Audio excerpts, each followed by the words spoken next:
Hello friends, मैं doctor Sandhya from विक्टिक्स clinic and academy. आज मैं बात करने जा रही हूँ रिलेशनशिप में आने वाली दरारें या जिसको हम सेपरेशंस भी कहते हैं। वैसे तो सेपरेशंस के बहुत सारे कारण हैं, बट मैं आज आपके सामने ऐसे 10 कारणों को लेके आई हूँ जिससे आपको पता चलेगा कि इस कारणों के वजह से भी रिलेशनशिप में दरारें या सेपरेशंस हो सकती हैं। सेपरेशंस का टोटल जो स्पेलिंग है वो 10 है, जैसे कि SEPARATION। और ये 10 स्पेलिंग के अंदर ही मैंने इसके 10 कारणों को ढूंढा है। फॉर एग्जाम्पल, S का मतलब है सेल्फिश यानी कि स्वार्थी। E का मतलब है ईगो यानी कि अहंकार। P का मतलब है पॉजेसिव होना, यानी कि कोई भी चीज़ पे अपना मालिकाना या मालिकाना हक जताना। उसके बाद में A फॉर एरोगेंट यानी कि अभिमानी। R फॉर रूड यानी कि असभ्य होना। A फॉर एटीट्यूड यानी कि अपना रवैया ज़्यादा करके नेगेटिव तरफ लेके जाना। T for taken for granted, कोई भी चीज़ को हल्के में लेना। I फॉर इमेच्योर यानी कि बचपना हरकतें या बचपना वाली हरकतें। O फॉर ओवर पावर यानी कि किसी के भी ऊपर हावी हो जाना। N फॉर नेगलेक्ट यानी कि नज़रअंदाज करना। आज मैं इसी एक एक सब्जेक्ट का आपको विस्तार से नॉलेज देने जा रही हूँ और इसका एक्सप्लेनेशंस करने जा रही हूँ। सेल्फिश यानी कि स्वार्थी। जब भी रिलेशनशिप में कोई भी कपल्स के अंदर कोई एक बंदा सेल्फिश होता है यानी कि स्वार्थी होता है, तभी ये रिश्तों में अपने आप एक खटास या फिर एक दूरियां आना शुरू हो जाती है। सेल्फिश का मतलब ये होता है वो इंसान सिर्फ और सिर्फ अपने बारे में सोचना, उसे क्या अच्छा लगता है, उसे क्या पसंद है, उसके लिए क्या ज़रूरी है, उसके लिए क्या अहमियत रखती है। अगर ये बातें अगर एक तरफा हो जाती है तो बहुत ज़्यादा प्रॉब्लम्स आना शुरू होता है। कभी कभी ऐसे भी कपल्स मेरे पास आए हैं जिसमें से एक पार्टनर ऐसे भी बोलता है कि सारे जब भी कोई प्रॉब्लम्स आती है तो सारे प्रॉब्लम्स को एक साथ करके वो शेयर करते हैं और उनको वो अच्छा भी लगता है कि शेयर करने के बाद, लेकिन जब हमारा कोई भी प्रॉब्लम अगर शेयर करना चाहते हैं तब उस इंसान के पास ना तो वक्त होता है, या फिर वो काम का बहाना बना लेता है, या फिर वो कहीं और जाना है, या फिर कोई ना कोई बहाना करके उस बात को वो टालना चाहता है। तो कभी कभी सेकंड पार्टनर्स में ये फीलिंग्स आने लग जाती है कि ये क्या है।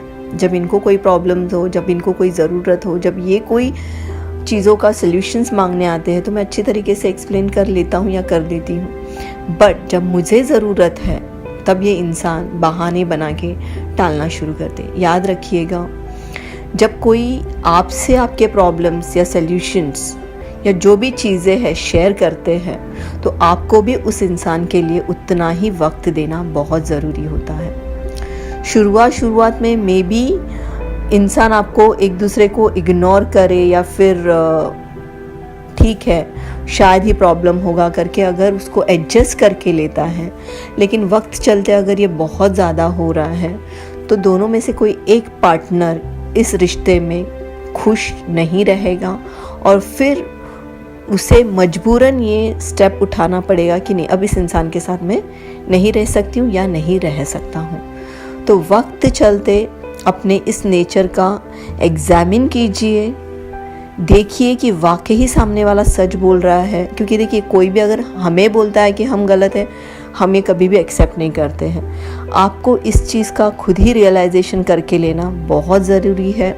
अगर आपको लगता है, क्योंकि कोई भी इंसान आपको कुछ भी कहे वो इतना इम्पॉर्टेंट नहीं है, जब हमें खुद को ये फील होने लगता है कि नहीं कहीं हम गलत हैं और वक्त चलते अगर आपको लगता है ये रिश्ते को आपको बरकरार रखना है या आगे तक लेके जाना है तो अपने नेचर में सुधार लाना बहुत ज़रूरी है।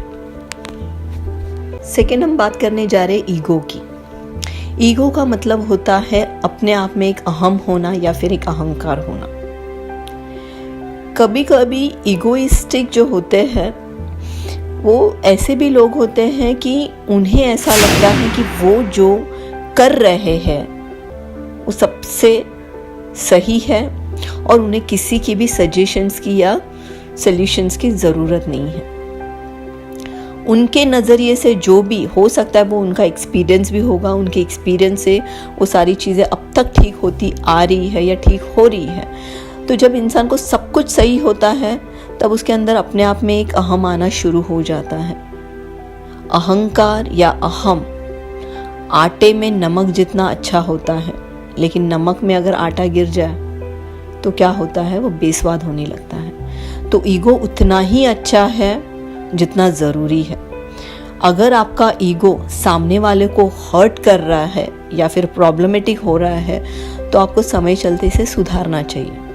फॉर एग्ज़ाम्पल, कभी कभी हम कोई डिसीजंस लेते हैं, हर एक का अपना डिसीजन अपने एक्सपीरियंस से होता है। ज़रूरी नहीं है जो मेरा एक्सपीरियंस है वही सामने वाले का एक्सपीरियंस हो, क्योंकि हर इंसान अपने एक्सपीरियंस की बातें करता है और उससे वो एक्सपीरियंस उसके तरीके से मिला हुआ है। तो कभी भी किसी के भी एक्सपीरियंस को नज़रअंदाज मत कीजिएगा, उसे सुनिए और उसको रिस्पेक्ट दीजिएगा और उस तरीके से काम करने की कोशिश करिएगा। कपल्स में ये ईगो बहुत ज़्यादा क्लैश होते हैं। जब ये ईगो आता है तो इंसान की सोचने समझने की सारी शक्तियाँ ख़त्म हो जाती है, क्योंकि ईगो जब इंसान के अंदर हावी होता है तब उसके अच्छाइयाँ ख़त्म हो जाती हैं। तब मैं क्यों आगे आऊँ, मैं क्यों माफ़ी मांगूँ, मुझे क्या ज़रूरत है, मुझे ही सिर्फ ज़रूरत है क्या, उसको आने दो, उससे आने दो, ये सब बातें ईगो में शुरुआत होती है। रिश्ते दोनों को निभाने हैं, दोनों को साथ रहना है, दोनों का एक लॉन्ग टर्म पार्टनरशिप बोलो या दोनों का एक लॉन्ग टर्म एक ऐसा संबंध होता है जो आत्मा से आत्मा का होता है। जब तुम इतने प्योर रिलेशनशिप के अंदर एंटर करते हो तब ये मत सोचो कि पहले कौन सॉरी बोलेगा। कोशिश करो दोनों एक साथ सॉरी बोले, चाहे उसकी गलती हो या चाहे आपकी गलती हो। सॉरी एक ऐसा शब्द है कि बड़े से बड़े झगड़े को, बड़े से बड़े प्रॉब्लम्स को सॉल्व कर सकता है। अगर वाकई आप चाहते हो कि रिश्ता आगे तक चले, अच्छे से चले, तो मुझे लगता है पहले तुम या पहले तुम नहीं, दोनों को साथ में आके सॉरी बोलना है। जब रिलेशनशिप में ईगो ख़त्म हो जाएगा, देखिएगा आपका लाइफ कितना अच्छा हो जाता है। लेकिन जब ये ईगो आता है तो अच्छे से अच्छे रिश्तों को ख़त्म कर देता है। इसके बाद हम बात करते हैं पजेसिव। पजेसिव एक ऐसा नेचर है जिसे हम ये भी कह सकते हैं कि किसी पे भी अपना मालिकाना हक या ये मेरा है, ये सिर्फ मेरी है, ये जो रवैया होता है वो थोड़ा बहुत अच्छा लगता है रिलेशनशिप में। लेकिन जब ये हद से ज़्यादा हो जाता है तो किसी एक पार्टनर का दम घुटने लगता है, रिश्तों में घुटन शुरुआत हो जाती है, क्योंकि यहाँ नहीं जाना है, ये नहीं करना है, इससे बात नहीं करना है, इसको नहीं देखना है, इसी को क्यों तुमने देखा, इसको क्यों तुमने देख के स्माइल दिया, तुम किससे बात कर रहे हो, कौन है ये। मतलब ये जो सारी चीज़ें हैं ये सिर्फ पजेसिव नहीं होता है, इसमें और एक चीज़ का जन्म होता है, वो है शक करना, अविश्वास दिखाना। और जब रिश्तों में ये सारी चीज़ें शुरुआत हो जाती है तब कहीं ना कहीं दोनों में से किसी एक पार्टनर को ये रिश्ता घुटन लगने लगता है। सो मुझे ऐसा लगता है कि अगर तुमने एक साथ आए हो, एक साथ रिश्ता निभाने की कोशिश या जो तुमने फैसला लिया है तो तुमने सोच समझ के लिया है, तो थोड़ा सा स्पेस देना बहुत ज़रूरी है रिलेशनशिप में। तुम अगर शक करोगे तो ये शक क्या होने लगेगा, कभी कभी ये सच भी होने लगता है, क्योंकि सामने वाला भी इस चीज़ से टूटने लगता है या फिर चिढ़ने लगता है कि क्या है ये, बार बार क्या थोड़ा भी स्पेस नहीं मिल रहा है। हर वक्त किसी से बात करते वक्त भी उनको डर लगने लगता है कि पता नहीं इसका मतलब ये क्या ले लेगा या ये क्या ले लेगी। सो स्पेस रखिए, हद से ज़्यादा पॉजिटिव मत होइएगा, क्योंकि ये भी एक ऐसा चीज़ है जो तुम्हारे रिश्तों में दरारें डालती है। एक दूसरे को रिस्पेक्ट कीजिए, एक दूसरे के फीलिंग्स को रिस्पेक्ट कीजिए, एक दूसरे के पसंद को रिस्पेक्ट कीजिए और रिश्तों में इतना खुल कर रहिए कि दोनों भी एक दूसरे से छोटी से छोटी बात भी शेयर करे, छुपाए नहीं, क्योंकि हद से ज़्यादा जब इंसान पॉजेसिव होने लगता है तो उसमें से कोई एक पार्टनर है डर के मारे झूठ बोलना शुरू कर देता है कि शायद मैं ऐसा कुछ बोल दूँ तो इसको अच्छा नहीं लगेगा या इसको अच्छा नहीं लगता है। सो वो झूठ, तो क्या होता है, पॉजेसिव नेचर के वजह से कोई एक में झूठ बोलने की आदत शुरू हो जाती है और फिर ये झूठ बहुत बड़ा रूप ले लेता है। इसके लिए रिलेशनशिप में एक लिमिट में पॉजेस होना अच्छा है, उससे ज़्यादा पॉजेसिव अच्छा नहीं है।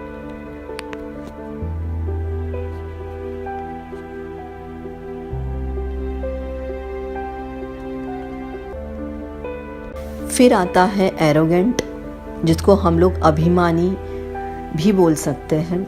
एरोगेंसी जिसके अंदर होती है वो भी एक बहुत बड़ा प्रॉब्लम होता है। इंसान को उससे ज़्यादा और कोई भी इम्पोर्टेंट नहीं लगता है। उसे लगता है, कोई ऐसे भी एरोगेंसी पीपल होते हैं जिनको किसी से मदद लेना, हेल्प लेना, उनको ऐसे लगता है कि वो उनके विल के ख़िलाफ़ है या वो उनकी पर्सनालिटी के ख़िलाफ़ है। लेकिन कभी कभी ऐसे भी कपल्स होते हैं जिसमें से एक इंसान ऐसा होता है कि उसको सब कुछ उसके खुद के बलबूते पे करना होता है, विदाउट किसी का हेल्प लिए बगैर। लेकिन कभी कभी क्या होता है कि कोई एक पार्टनर ये चाहता है कि मेरा भी कॉन्ट्रीब्यूशंस हो, मेरा भी हेल्प हो, दोनों मिलके कुछ अच्छा करेंगे, दोनों मिलके कुछ अच्छा करना चाहिए। लेकिन उसमें से कोई एक पार्टनर होता है, हो सकता है वो मेल हो या फीमेल हो, जिसको पसंद नहीं है कि उसे किसी के भी हेल्प के साथ उसे आगे बढ़ना। उसे लगता है नहीं, मुझे ये मेरा ही है, मुझे ही करना है, मुझे ही चाहिए। उसे किसी की तरीके का हेल्प या किसी भी तरीके का एडवाइस उन्हें पसंद नहीं रहता है। कभी कभी ऐसा होता है कि कोई एक ऐसे होते हैं कि जिनको लगता है कि कोई भी चीज़ बनाए उन दोनों में हम दोनों का उतना ही कंट्रीब्यूशन होना चाहिए, उतना ही फैसले होने चाहिए, उतना ही हेल्प होना चाहिए कि जिससे हम लोग कुछ अच्छा कर सकते हैं। क्यों यही एक बंदा या ये बंदी इतना मेहनत करे, मैं भी थोड़ा कंट्रीब्यूट करूँगी, मेरा भी होना चाहिए। लेकिन किसी के अंदर ये एरोगेंसी होने की वजह से उन्हें अपने हस्बैंड या अपने वाइफ से भी कोई हेल्प लेना, यानी कि उनको उनके विल के ख़िलाफ़ या उनके नेचर के ख़िलाफ़ लगता है। तो ये चीज़ें भी कभी कभी बहुत मेजर रोल निभाती है सेपरेशंस का। याद रखिएगा, जब आप हस्बैंड वाइफ हैं तो आप एक जीव हैं, आप अलग नहीं हो। जैसे कि हम कहते हैं कि शादी होने के बाद में हस्बैंड वाइफ एक आत्मा, दो शरीर के अंदर का एक आत्मा होते हैं। सो दोनों की सोच, दोनों का अपनापन एक जैसा होना चाहिए, एक दूसरे को उतना ही रिस्पेक्ट, उतना ही प्यार देना चाहिए। सो ये जो एरोगेंसी नेचर है वो क्या करता है कि वो सोचने नहीं देते हैं। उन्हें लगता है कि अगर ये मुझे हेल्प करेगी तो ये मुझे मेरे कंट्रोल में करना चाहती है या ये मुझे मेरे अपने कंट्रोल में करना चाहता है। तो जब भी आपके अंदर ये जो एरोगेंसी नेचर आती है, आपके अंदर नेगेटिव थॉट्स को बहुत क्रिएट करने लगती है। यानी कि एरोगेंसी नेचर सबसे पहले तो एक दूसरे को नीचे गिराने का काम करती है। तो याद रखिएगा, आप एक फैमिली है, आप एक हो, अलग नहीं हो। ये थॉट अगर आप लेके चलोगे तो शायद आपके फैमिली लाइफ में ये प्रॉब्लम्स कभी भी नहीं आएंगे। इसलिए अगर रिलेशनशिप को स्ट्रॉन्ग रखना चाहते हो, लॉन्ग लास्टिंग रखना चाहते हो, तो एरोगेंसी यानी कि अभिमान को साइड में रखिए और अपने अंदर एक यूनिटी क्रिएट कीजिएगा। ये यूनिटी जब आपके साथ होगा तो मुझे नहीं लगता आपको कोई भी प्रॉब्लम्स आपके लाइफ में आएंगे। फिर है रूड। रूड स्वभाव भी एक ऐसा स्वभाव है जो कभी कभी आपके बोलने का जो टोन होता है, कभी कभी इंसान गलती करने के बावजूद भी वो गलती एक्सेप्ट नहीं करता है because of the rude nature के वजह से। फॉर एग्ज़ाम्पल, अगर आपको किसी को बोलना है कि आपने ये बहुत गलत किया है, अगर उसको आपने एकदम गंदे तरीके से, रूड तरीके से बोला तुमने ये बहुत गलत किया है, तो सामने वाले को वो चीज़ का बहुत एम्बैरेसिंग होता है। क्योंकि जब आप ये बात करते हो तो जो आजू बाजू में जो लोग होते हैं उसमें भी ये बहुत गलत तरीके का इम्पैक्ट गिरता है। तो कहीं ना कहीं एक सेकंड पार्टनर को एम्बैरेसिंग फील करवाता है या फिर उसे वो अच्छा नहीं लगता है। तो ये रूड होना मैंने अपने करियर में देखा है कि लोग घर के चार दीवारी में उतने रूड नहीं होते हैं जो सोशल गैदरिंग्स होते हैं या सोशल प्लेस में होता है। उसमें से एक पार्टनर होता है जो अपनी सारी भड़ास ऐसे जगहों पे निकालता है। उसे ऐसा लगता है कि यहाँ पे मैं कुछ ऐसा करके मैं इसको रियलाइज़ करवाना चाहता हूँ कि मुझे क्या हो रहा है, बट ये आपका तरीका बहुत गलत है। कभी कभी ऐसे रवैये के वजह से अगर इंसान वाकई ही में गलत होगा तो भी वो एक्सेप्ट नहीं करेगा, क्योंकि आपने उसको जो गलत है वो बताने का जो आपका तरीका है वो बहुत गलत था। ये चीज़ को आप प्यार से भी टैकल कर सकते हो। अगर आपको लगता है कि ये इंसान समझ नहीं पा रहा है या इसकी हरकतें सही नहीं हैं और मेरे को इतना रूड होके ही बिहेव करके ही इसको समझाना पड़ेगा, तो ये आपका तरीका गलत है। और मैं दूसरे पार्टनर को भी यही समझाना चाहूँगी कि अगर आपके पार्टनर रूड हो रहे हैं तो आपको भी समझ में आना चाहिए कि कहाँ पे आप भी गलत हो। तो ये सिचुएशन जो होता है इसके लिए दोनों भी उतने ही ज़्यादा कारणीभूत होते हैं। इसके लिए आपको ये समझ के लेना है कि पब्लिक प्लेस में या फिर सोशल गैदरिंग में आपको कैसे बिहेव करना है, क्योंकि आपके इस बिहेवियर से भी आपके पार्टनर को तकलीफ़ हो सकती है और कहीं ना कहीं उसके दिमाग में आपसे अलग होने का ख्याल आ सकता है। सो अपने टंग को, अपने लैंग्वेज को, आपके बॉडी लैंग्वेज को, आपके बिहेवियर को कंट्रोल करना बहुत ज़रूरी है अगर आपको लगता है कि इस रिश्ते को आपको कंटिन्यू करना है।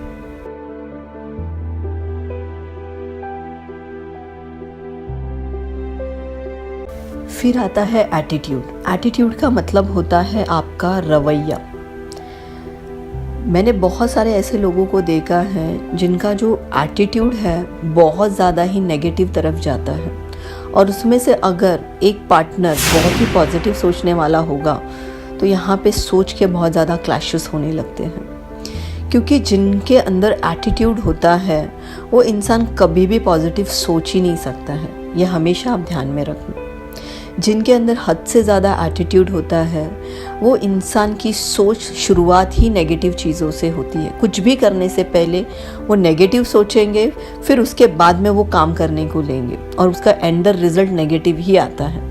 उसमें से कभी कभी ऐसा होता है कि पार्टनर बहुत ज़्यादा पॉजिटिव सोचने वाला होता है और हर चीज़ को वो पॉजिटिव लेता है। यहाँ पे क्या होती है, सोच में क्लैशेस आने लगते हैं। और जो नेगेटिव सोचता है उसका एक अपना ही तरीका यानी कि अपना एक रवैया होता है। उसको ऐसा लगता है कि नहीं, मैंने ये सोचा है या मेरा ये है, ऐसा ही हुआ, क्योंकि उसको ये नहीं पता होता है कि तुम्हारी सोच जब नेगेटिव से शुरू होती है तो उसका एंड भी नेगेटिव से होगा। जैसे कि फॉर एग्जांपल कोई भी चीज़ करनी है या कहीं पे जाना है या कोई चीज़ खरीदनी है, कोई शॉपिंग करना है या फिर कोई भी बिजनेस रिलेटेड डिसीजंस लेने हैं, पार्टनर्स में अगर एक बंदे का एटीट्यूड अगर इतना ज़्यादा नेगेटिव है वो लाइफ में कभी सक्सेस नहीं होता है। और वो जब सक्सेस नहीं होता है वो फेलियर की तरफ जाता है, तो वो अपना सारा कुछ इल्ज़ाम वो अपने पार्टनर पे ही थोपता है कि तुम्हारे वजह से ऐसे हुआ, तुम ही ऐसे हो। क्योंकि ये इंसान कभी भी अपने अंदर झांकने की कोशिश नहीं करता है कि उसका रवैया यानी कि उसका एटीट्यूड किस तरीके का है। तो हमेशा याद रखिएगा, जब भी आप रिलेशनशिप में होते हो तो आपका एटीट्यूड टूवर्ड्स पॉजिटिव की तरफ होना चाहिए। जब भी तुम कोई भी बात करते हो या शुरुआत करते हो वहाँ पे सबसे पहला पॉजिटिव थॉट्स का होना बहुत ज़रूरी है। क्योंकि जब भी रिलेशनशिप है या कोई भी रिश्ता हो, किसी के साथ का भी हो, माँ बाप, भाई बहन या कोई भी हो, दोस्त हो, आपका एटीट्यूड बहुत इम्पॉर्टेंट है। क्योंकि ये एटीट्यूड आपको आपके लाइफ में या तो टॉप की तरफ लेके जाएगा या आपको खाई में ढकेल देगा।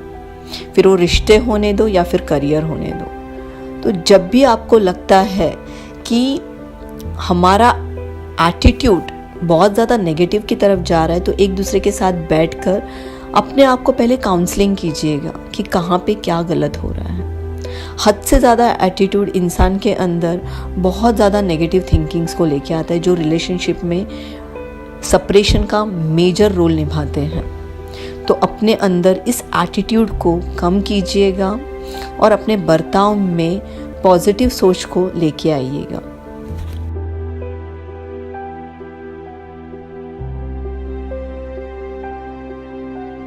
फिर होता है taken for granted. Taken for granted एक ऐसी चीज़ है जिसको हम ये बोल सकते हैं कि हल्के में लेना, कोई भी चीज़ को हल्के में लेना, या फिर किसी भी चीज़ को कि ठीक है ये कहाँ जाने वाली है, ये मेरे ही पास रहेगा, यानी कि ओवर कॉन्फिडेंस भी हम बोल सकते हैं जिसको चीज़ को। सो टेकन फॉर ग्रांटेड एक ऐसा मेजर प्रॉब्लम है आजकल के कपल्स में, ये बहुत ज़्यादा देखने को मिलता है। क्योंकि क्या होता है, अरेंज मैरिज है या लव मैरिज है या आप लिव इन में है, कोई भी रिलेशनशिप होने दो, जब भी इसकी शुरुआत होती है तो कपल्स एक दूसरे को बहुत ज़्यादा एफर्ट्स देते हैं उस चीज़ को और रिलेशनशिप को मेंटेन करने के लिए।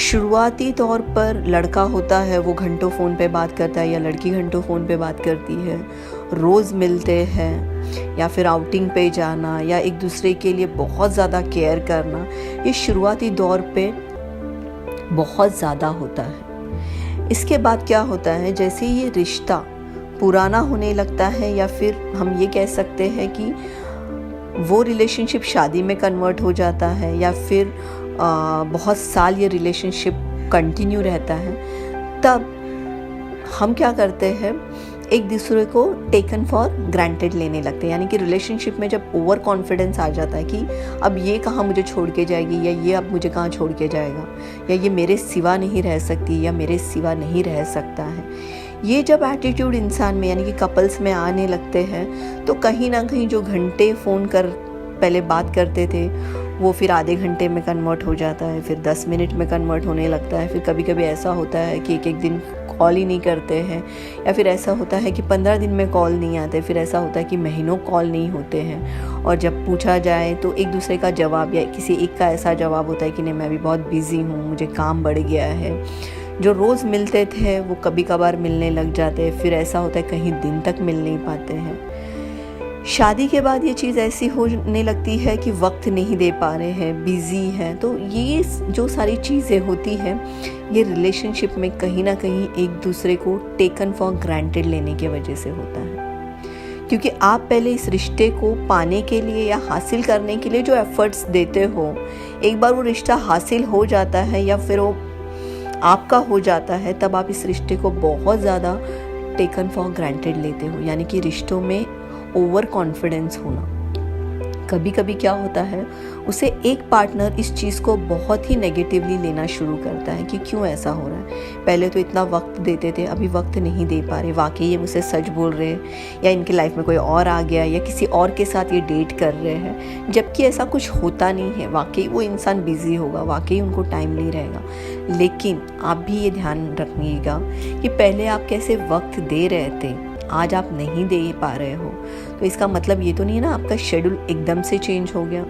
अगर एकदम से चेंज भी हुआ है तो आपके पार्टनर्स के साथ बैठ के आपको इसको अच्छी तरीके से समझाना है। कभी कभी इंसान करियर के पीछे इतना पागल हो जाता है, उसे ऐसा लगता है कि ये सब मैं मेरी फैमिली के लिए कर रहा हूँ। वाकई वो बात बहुत सच है कि वो अपने फैमिली के लिए कर रहे हैं, बट आप देखिएगा आपकी फैमिली को आपसे क्या चाहिए।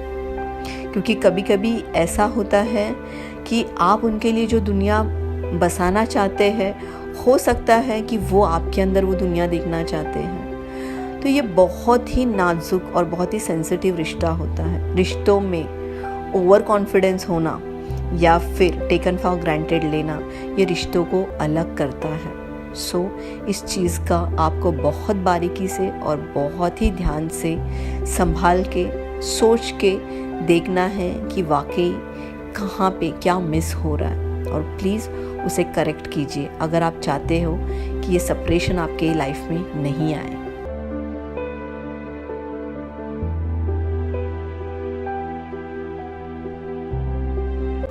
रिलेशनशिप में इमेच्योरिटी भी एक बहुत बड़ा रोल निभाता है सेपरेशन के लिए, यानी कि अलग होने के लिए। कभी कभी ऐसा होता है कपल्स में किसी एक पार्टनर में बहुत ज़्यादा इमेच्योरिटी होती है। ये इमेच्योरिटी क्या करती है, रिलेशनशिप में बहुत सारे प्रॉब्लम्स को क्रिएट करती है।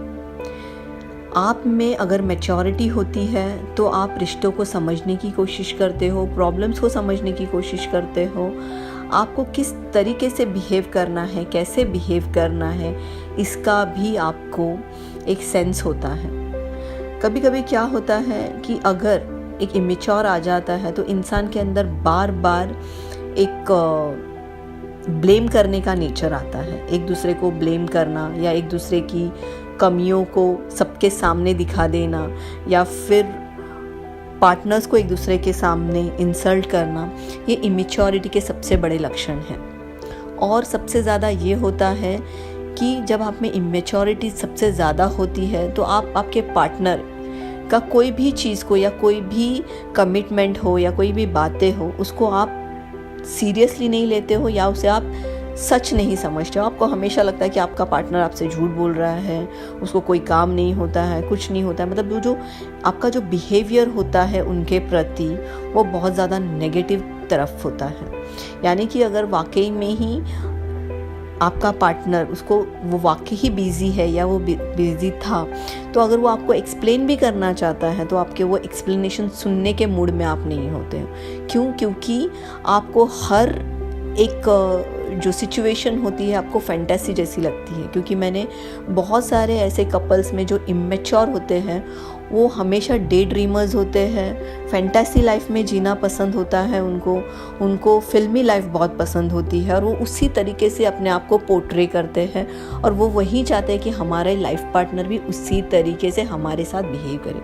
बहुत सारे ऐसे भी लोग होते हैं, मैंने ऐसे कपल्स भी देखे हुए हैं, उसमें से बहुत सारे ऐसे मैंने लड़कियों को भी देखा हुआ है जिनको ऐसे लगता है कि मूवी देखने के बाद में जो हीरो 10 लड़कों गुंडों के साथ में जो फाइट करता है वैसे ही मेरा हस्बैंड या मेरा बॉयफ्रेंड होना चाहिए। ये जो इमेच्योरिटी रहती है कोई लड़कियों में भी होती है और कोई लड़के भी ऐसे होते हैं जिनके अंदर इतनी इमेच्योरिटी होती है कि वो अपनी वाइफ को या गर्लफ्रेंड को फिल्मी हीरोइंस कैसे होते हैं उस तरीके से उनको बिहेव करना, उस तरीके से रोज़ की ज़िंदगी जीना। किस किस के अंदर इतनी मैच्योरिटी होती है कि वो प्रैक्टिकल लाइफ और फिल्मी लाइफ को वो समझ ही नहीं पाते हैं। तो ये भी कहीं ना कहीं बहुत ज़्यादा कपल्स के अंदर सेपरेशन का कारण होता है। तो अपने रिलेशनशिप में मैच्योरिटी लाना बहुत ज़रूरी है क्योंकि रियल लाइफ और रियल लाइफ में ज़मीन आसमान का फ़र्क होता है। एक दूसरे को समझ के लीजिए। मैच्योरिटी अगर आपके रिलेशनशिप में है तो मुझे नहीं लगता है कि आपका रिलेशनशिप कोई भी तोड़ सकता है या कोई भी उसे अलग कर सकता है।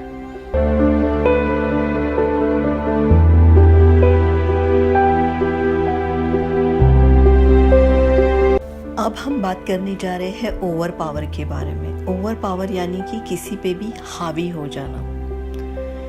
अगर 2 कपल में से किसी एक का नेचर है ओवर पावर होना तो ये भी कभी कभी रिलेशनशिप में दरार का काम कर लेते हैं। कभी कभी किसी की आदत ऐसी होती है कि तुम्हें यही पहनना चाहिए, तुम्हें यही खाना चाहिए या तुम्हें ऐसे ही रहना चाहिए, तुम्हें ऐसे ही दिखना चाहिए, तुम्हें जैसा मुझे अच्छा लगता है तुम्हें वैसे ही करना चाहिए। ये लड़का या लड़की में यानी कि कपल्स में अगर एक दूसरे में ये इस तरीके का नेचर अगर होता है तो ये बहुत ज़्यादा प्रॉब्लम क्रिएट करता है। शुरुआती दौर पर यानी कि जब आपके रिलेशनशिप नए नए होते हैं तभी एक प्यार की खातिर या एक रिस्पेक्ट की खातिर या एक बोलते हैं ना जो नई चीज़ होती है तो हम उस चीज़ को एक्सेप्ट कर लेते हैं कि चलो इनको साड़ी पहनना ही बहुत अच्छा लगता है या इसको मैं टी शर्ट डालूंगा या फिर ट्राउज़र पहनूंगा तो अच्छा लगता है। तो पहले बात तो कपल्स में एक अच्छी शुरुआत होती है, लेकिन धीरे धीरे ये चीज़ जब ओवर पावर होने लगता है यानी कि हावी होने लगता है तब रिलेशनशिप में प्रॉब्लम्स आने लगते हैं। क्योंकि एक हद तक कोई भी इंसान किसी के भी पसंद को अपनी पसंद बना सकता है, लेकिन उसके बाद नहीं। उसके बाद दूसरे कपल को ऐसे लगने लगता है कि हमेशा इस इंसान को मैं इसी के तरह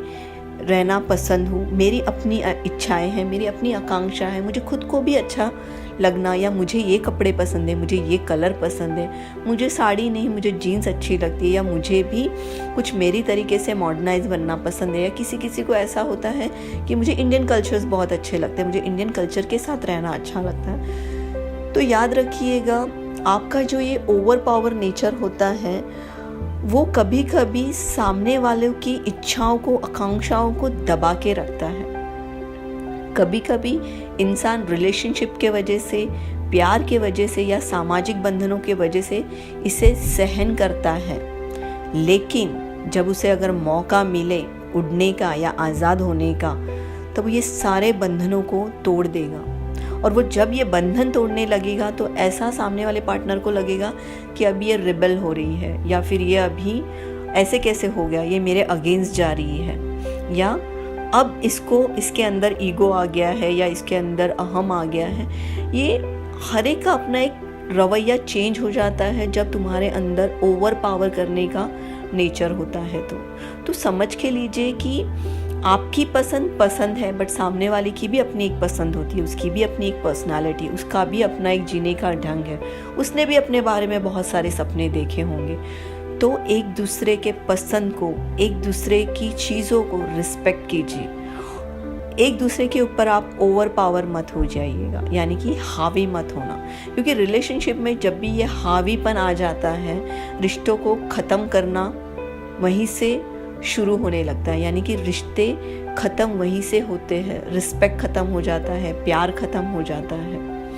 और जहाँ पे रिस्पेक्ट है वहीं पे प्यार है, और जहाँ पे प्यार है वहीं पे रिस्पेक्ट है। जब ये दो चीज़ ख़त्म हो जाती है, याद रखना उस रिश्ते को कोई नहीं बचा सकता। इसके लिए रिलेशनशिप में ओवर पावर कभी भी मत होना, या किसी को होने भी मत देना। अब हम बात करते हैं नेग्लेक्ट, यानी कि नज़रअंदाज करना, कोई भी चीज़ को नज़रअंदाज करना। कभी कभी रिलेशनशिप में ये चीज़ें जानबूझ के नहीं होती है, अनजाने में भी होती है, और कभी कभी ये जानबूझ के भी होती है। अगर जानबूझ के हो रहा है तो हम उसके लिए कुछ नहीं कर सकते, क्योंकि एक सिंपल कहावत है कि जो इंसान सोया हुआ है उसको आप जगा सकते हो, लेकिन जो सोने का नाटक करता है उसे कभी कोई नहीं जगा सकता। सो रिलेशनशिप में अगर नेग्लेक्ट हो रहे हैं और ये जानबूझ के नहीं हो रहे, तो उसको वक्त चलते करेक्ट कीजिए। क्योंकि कभी कभी क्या होता है, कोई कपल ऐसे होते हैं जिनको लाइफ में पैसा, लग्जरी से भी ज़्यादा ज़रूरी है एक रिस्पेक्ट, एक आदर और एक अपनापन। कभी कभी क्या होता है कि कोई पैसे के चक्कर में वो ये अहमियत जानना, समझना भूल जाता है। काम चलते, बहुत सारा काम होने के वजह से भी कभी कभी कोई लोग अपने पार्टनर को एक वक्त नहीं दे पाते हैं, और ये जो रवैया होता है दूसरे पार्टनर को बहुत तकलीफ़ देता है। कभी कभी ऐसा होता है कि कोई एक पार्टनर होता है जिसकी तबीयत ठीक नहीं है, वो चाहता है उस वक्त कि मेरी वाइफ या मेरा हस्बैंड मेरे साथ डॉक्टर के साथ पास चले, मेरे साथ रहे। बट उस वक्त ऐसा होता है कि आजकल दोनों भी करियर ओरिएंटेड होने की वजह से, या फिर कभी कभी ऐसा होता है एक हाउस वाइफ है, या फिर कभी कभी ऐसा भी होता है कि हस्बैंड वर्क फ्रॉम होम है, या वाइफ को आउटडोर जाके काम करना पड़ता है। तो आजकल का लाइफस्टाइल बहुत अलग हो गया है। तो कभी कभी दोनों भी उतने ज़्यादा काम में रहते हैं, स्ट्रेस में रहता है कि वो उतना वक्त नहीं दे पाते हैं। लेकिन जब कोई बीमार है, या जब सबसे ज़्यादा उसको अपने पार्टनर की ज़रूरत है और वो इंसान तब उसके साथ में नहीं होता है, तो ये फीलिंग्स आना बहुत ही स्वाभाविक है कि ये बंदा हमें नेग्लेक्ट कर रहा है। कभी कभी ऐसा होता है कि हस्बैंड अच्छे से अच्छे बेस्ट डॉक्टर्स का अपॉइंटमेंट लेके वो कह देते कि आप आपकी फ्रेंड के साथ चले जाओ, या अपनी मम्मी के साथ चले जाओ, या मेरी मम्मी के साथ चले जाओ, या किसी और के साथ चले जाओ, लेकिन मैं नहीं आ सकता, या फिर मैं नहीं आ सकती हूँ। तो कभी कभी क्या होता है कि पार्टनर के अंदर ये फीलिंग्स आने लगती है कि मेरी तबीयत इतनी ख़राब है, मुझे अच्छा नहीं लग रहा है, मुझे अनईजीनेस लग रहा है, या फिर मैं चाहती हूँ कि आज ऐसे मौके पे वो मेरे साथ होनी चाहिए, वो मेरे साथ होनी चाहिए। ये कभी कभी पॉसिबल नहीं हो पाता है। तो अगर ये एक आध बार अगर ये प्रॉब्लम्स ऐसे हो रहे हैं तो ठीक है, लेकिन बार बार जब भी, कभी कभी ऐसे भी होता है, बहुत सारी मैंने लेडीज़ जो मेरे पास आती है कहते हैं कि हम लोग फंक्शन में भी अकेले जाते हैं, हमारे हस्बैंड हमारे साथ नहीं आते हैं, या कभी कभी हस्बैंड भी ऐसे कहते कि मेरी वाइफ को सोशल रहना पसंद नहीं है, वो मेरे साथ कोई भी फंक्शन में या पार्टीज़ में नहीं आती है। मुझे पसंद है कि मेरी वाइफ मेरे साथ आए, मुझे पसंद है मेरे हस्बैंड मेरे साथ आए, लेकिन नहीं हो पाता है। कभी कभी इस चीज़ का वाकई में ही प्रॉब्लम्स होते हैं पार्टनर्स को कि उनको सोशल गैदरिंग्स पसंद नहीं होती है, या कभी कभी ऐसा होता है वाकई उनके पास वक्त नहीं होता है, या तो काम का शेड्यूल इतना ज़्यादा बड़ा होता है कि इंसान थक जाता है आते आते। तो वहाँ पे उसके भी वो प्रॉब्लम्स है, आपके भी ये प्रॉब्लम्स है, तो इसको समझ के लीजिएगा। कभी कभार अपने वक्त से एक वक्त निकाल लीजिएगा, एक दूसरे को वक्त दीजिए कभी, क्योंकि क्या होता है आपके इस तरीके का जो रवैया होता है कपल्स के बीच में एक ऐसा थिंकिंग को क्रिएट करता है कि ये इंसान मुझे नेग्लेक्ट कर रहा है या मुझे नज़रअंदाज कर रहा है, और कहीं ना कहीं इंसान फिर बाहर की तरफ सोचने लगता है या बाहर की तरफ जाने लगता है। तो वक्त रहते इस प्रॉब्लम को दोनों एक साथ बैठ के समझ के सॉल्यूशंस निकालिए। तो मुझे नहीं लगता कि कोई भी तरीके का सेपरेशंस या अलगाव आपके रिलेशनशिप में आएगा।